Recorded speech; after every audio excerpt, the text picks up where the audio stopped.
Alright, we're back. Been riding the bike for, I don't know, about a bunch this summer, so far so good. Things are working out well. I did get a new battery tie down here, stock battery tie down. Not much else has changed. However, when I was riding, I did notice, odd amount of oil. Kind of see a little bit of dirt coming through there. Just oil buildup right here, which was kind of odd. So took off these 3 bolts, and sure enough, there's a gasket in here on the center, as well as the outside valve cover gasket. So today what we're going to do is we are going to walk through removing the valve cover, replacing both these gaskets, and to do that I've ordered the outer gasket, the inner gasket. I've ordered all of the bushings for on those bolts as well as these kind of half moon type gaskets that you see on the back here. Now, the climber manual called for a little bit of triple bond sealant. It's kind of like a gasket holder. I don't have that yet. That's coming in the mail, so we're going to get halfway through this, and we'll pick this up the next day. So first of all, what I'm going to do is going to remove these 3 bolts here to pull this off, and then these 10 or 12 bolts around here, and you can see these are the rubber kind of bushings that are in there, and that I'm going to replace. So I'll put some new ones in. So here we go. I'm going to get in. Okay, it took about 5 minutes to get the 12 bolts off. You can see I've got the valve cover off. The kind of crescents are still in there. I'll get those out in a second. Had to switch to a actual tub because more oil came out than I thought. Wasn't a ton, but just enough to not want it on my garage floor. So, little handy tip for you: a garbage bag will probably not be enough. So get something that'll capture it. Okay, so into this here. So this is kind of where the oil was coming off on mine, or coming through. See, there's a little bit of that kind of gasket holder adhesive that's underneath there. So we'll get that. But other than that, able to pull this gasket back pretty easily. Hopefully the outside one comes out as well. Following that, I'm going to got some parts cleaner, maybe a little straight edge, and a rag to clean up all around here. Clean this up real nice before we get into placing the new gasket on, and also gotta be sure to clean up any of these edges here. You want to get that stuff off as well. There's no adhesive actually needs to go on here. The adhesive will only need to go in this little channel here to hold the gasket in place, which is interesting because it looks like at some point, I don't know if some adhesive got in there or if there was a leak somebody was trying to just fix, but oh, okay. They might have put a little adhesive on the block where it meets the other. There's a seam here. This is, I think, the timing chain cover. Might have put a little bit of adhesive right there and down there, as the manual calls out. So that makes sense. So wherever there was a little transition, they may have put a little on there. So we'll do that as well. All right, so clean this up, and we'll be back. All right, so I got the valve cover cleaned up. Man, just cleaning it up takes twice as long as getting it off. So cleaned it up, got some parts cleaner, or some brake parts cleaner, wiped it all down. I actually used a razor to scrape out some of the old adhesive.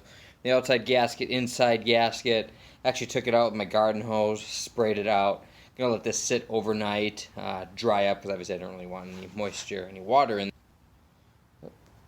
Make sure that it's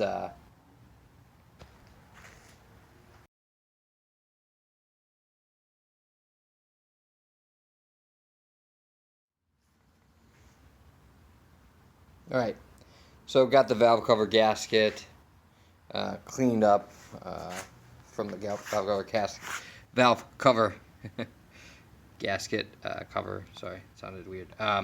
Anyway, so took some brake parts cleaner and a razor blade, scoured out what was left. Actually took my garden hose just to kind of spray off any debris that might be in there. I'm going to let this dry overnight because obviously I don't want any water inside the under the valve cover. So I'll probably towel dry that tomorrow, take an air compressor, blow it out, make sure there's no debris in there before we start fitting the gasket on there also. One other thing, so I found helpful as I started looking at these screws with these washers and trying to figure out what's the best way to get those off. Tried a razor blade that was harrowing and thought I was going to chop my knuckle off. And then I grabbed my side cutter and surprisingly, just getting in there and giving a couple snips, this thing opens up real nice, and then the other ones just slide right over the top. So I'm going to do that right now as well, but just a little tip, make that a lot easier for you if you go that route. I felt like this was important enough to try to capture here how I'm going about this. If nothing else, for either a way to say this works or this doesn't work. So what I did is, like I said, just cut off the tiniest piece of this nozzle, and I'm just going around, not putting too much in there, and just enough to drop it in. The instructions say just a thin layer, and what I don't want is I don't want it to be too much and just gooping out all over the edges, and it's just one more thing to clean up, but I don't want too little where it doesn't hold the gasket in place. So now that I did that, so what I do is I just take my little model paintbrush and I'm just gonna go through and just kind of evenly spread it around there. Let me give a little bit there because that gasket does sit there. Same with this. I'm going to have to clean up some of this. It's inevitable. But, okay. Maybe if you had some different sized brushes, this would be a little bit cleaner. But anyway, and I'm going to put a little bit on, there's at least one tab here. That's where that guy just kind of sits like that guy does. Actually, I didn't put some under that one and that one, so that's just one. So that's how I did that, and then now obviously the gasket just lays in there, and I'm going to put pressure on it for like a minute, just kind of hold it in place, and then we're going to affix it to the bike. Okay, so got my 3-bond here. I'm ready to start. I've cleaned up all of the,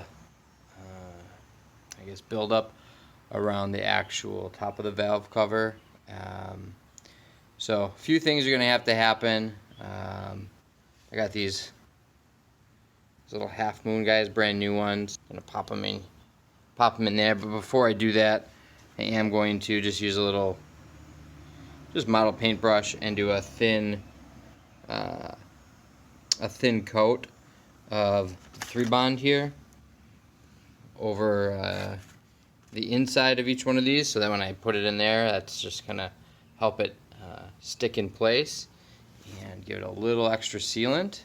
Other than that, I'm not gonna put any of the 3-bond directly on the valve cover or anywhere except for the ridge inside the top of the valve cover. So I'll just, not sure if I'm going to use the brush or I cut off the slightest, tiniest bit of the top of that nozzle to put it in. So I'll probably use that to get it inside there. Try to make it as even as possible. I will put a bit of a dab of the 3-bond here, where, I don't know if you can see it, there's a little bit of a piece where the timing cover change meets the valve cover. So I'll put a little bit on the top there and a little bit on the bottom here. I'm going to wipe off some of that oil too before we get started. And then, last but not least, the manual calls for a little bit of the 3-bond right here. So I'm just going to probably try to brush a little on each one of those, just underneath there to keep that bushing nice and tight up against the bolt head, and I guess add a little bit of extra sealant. So the nice thing about these gaskets is, and you can actually see it's anywhere they have one of these little long pieces, kind of tells you where the gasket's supposed to sit. So same with the interior one. And I will say, I think that's half the fun of having a BMW is just getting a peek inside some of the engineering and some of the different idiosyncrasies about yeah, how they design engines and everything. So like I said, even on the BMW automobiles I've owned, I've always found those little oddities, the things that make BMW special, just kind of endearing and maybe even a little bit more challenging, even though sometimes that means I'm banging my head up against the wall because it's harder than it should be. And then one other thing, you want to make sure that this spring is in place there. What that does, that ensures that the valve cover head has a full ground, so just in case there's any kind of spark coming off the engine, especially because the plugs are right there, that it's a full earth ground. So if that gets loose or not there and you're having problems starting it or misfiring, you may want to pull that off and just take a look, or just do what I did and try not even to look at it or not to touch it. Alright, so here we go. I'm going to start applying the 3-bond and get a couple screws in this thing and see if we can't get it to adhere. And it says it should take about 20 minutes between the time I put the adhesive on and the time I can use it. So, which is a lot better than the Permatex Ultra Gray. That was I think somewhere like 24 hours. So worth the extra wait here. All right, we're gonna get into it. All right. Gaskets are in place, they're looking good. And not too bad of a job around the corners or of anything that's seeping out. You can see there's where I just did a touch of the 3-bond, the top seal, bottom seal. One more quick wipe, make sure there's no oil on this, and I'm gonna put that back on. You can see these kind of crescent moons. There's a little bit of that came out there. I might just put a dab here and there just to, yeah, I shouldn't need it, so should be good. So I won't do that, so I'll just leave it, and I think we're ready to start assembling after I get a couple of these prepped with a little brush stroke of that 3-bond around the base of the grommet where it meets the metal. Alright, valve cover's back on. Used my torque wrench here. These guys, looks like it calls for 5.9 foot-pounds of torque, which I thought was, you know, upon looking at it, looked like that's not a whole lot of, to hold this valve cover on, but it's about a quarter less than what the oil plug takes. Oil plug's like 24 foot-pounds, but I suppose it's aluminum and you have 12 of these guys. So I guess we're going to go with it. We're going to trust it. Pretty happy with how it turned out for the most part. Gasket is nice and clean, nothing oozing out of the sides. My little crescents here are in there nicely. They feel nice and soft. So the next thing is just to make sure oil is topped off in here. I lost a little bit. I don't think enough to really worry about, but I'll check the sight glass on the other side. I'm going to fire this thing up and see if it's dry. So we'll give it a good wipe down here just to make sure I don't miss anything ahead of time. I think this is cured about 20 minutes at least. Might give some of these bolts a few more minutes, but we will see what happens. So gasket work is done. I did have an initial tiny, just the ever so slight drip out of the lower outside bolt down there. Just gave it a little bit more torque with my torque wrench, somewhere around 6 or 7 foot-pounds, and haven't seen it since. I have about an hour and a half on the gasket now, and dry. Outside seal, inside seal is dry. So we're going to call that a success. Next up is I have some wiring to clean up. I still have a aluminum polishing video I need to do. Maybe I'll hit the rims and make a video of that. So thanks for watching. If you like what you see, subscribe to the channel. I'll have all kinds of other auto and motorcycle related fixes coming up. I got some work on my CB750 that I'll document as well. Once again, thanks for checking it out.